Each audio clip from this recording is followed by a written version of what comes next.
Shalom, shalom. This week's parashiyot are Achrei Mot, Kedoshim.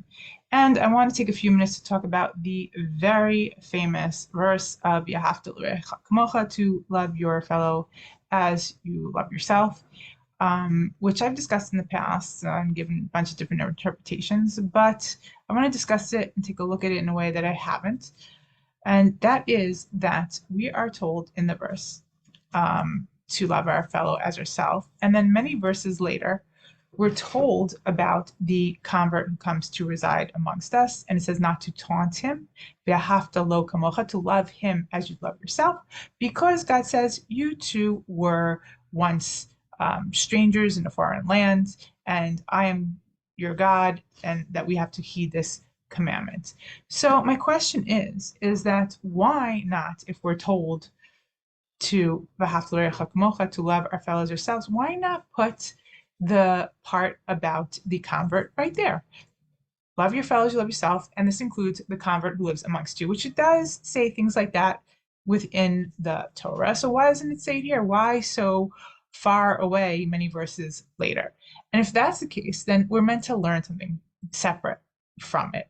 So I think in the first time that we're told this commandment, we're told it in terms of interpersonal relationships, how to deal with people, to have a society run as best as possible for the health of one own person and for the health of interpersonal relationships.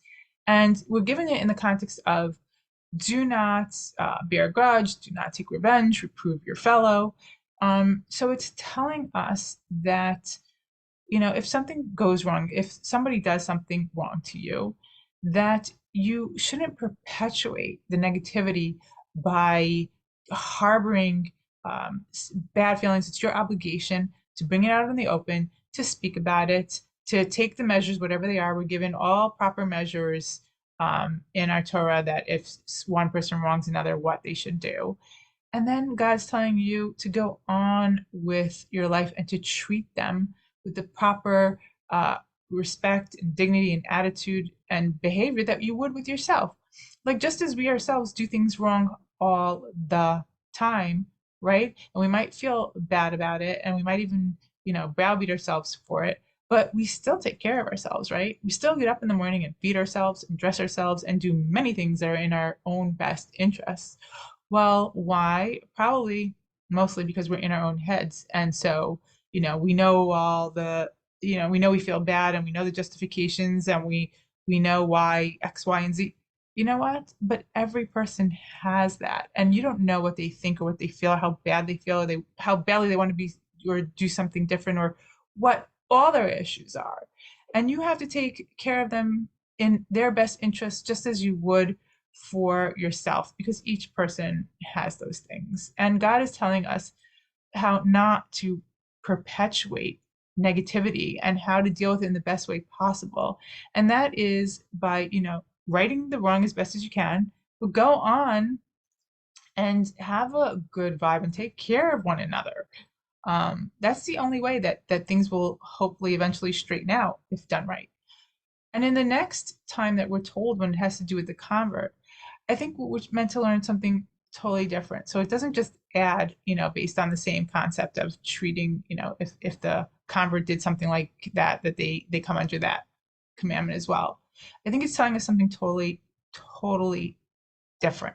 And that is when we're told that, it comes on the heels of a different pasuk, which it tells us about respecting our elders and the people who have gained wisdom, the through age, and then it tells us about how we should treat the convert. And I think what the connection is, because when there's one verse in front of another, there are usually an idea that's connected. It's telling us, don't think just because you are the elder in this religion and society that you can laud it over the converts. And I'm not even saying outright in that kind of way, but with an attitude of, because you know everything, you've learned everything, you're well versed. And, when they ask you something that you feel some sort of superiority in one way or another, because God is saying, that's luck of the draw of time or birth, and you also went through these things. You also were once new to it. You lived when we, the nation, were strangers in a foreign land and left, and we accepted, we were converts also. We all accepted God and the Torah and religion on Mount Sinai. We didn't know any of it before. When we were in Mitzrayim, we didn't have all these laws and whatever. We were just as ignorant, um, no fault of our own, as the convert is now. And what God is trying to teach us there is is not to act with superiority. And I think this goes not just when we're talking about the convert, but specifically, of course, with someone who comes new and wants to accept um, the religion that you're in. I mean, that's something that's worthy of much more respect. So someone choosing and coming to it with their own intellect at that point, that they deserve. They deserve that respect, and that God is telling us when He says, because you too were strangers in foreign land at one time. What God is saying is another basic idea, is that in life you have difficulties, you have challenges, you have tragic things even that happen to you, or any kind of experience anyway, for the good or for the bad. And it is your obligation when you've experienced things in life, not just to move on from it with a, taking care of yourself, but with, you need to take that and expand that sensitivity and understanding to other people, because you've gained that knowledge not just for yourself, but for whatever comes your way, and to, what they, as they say, pay it forward.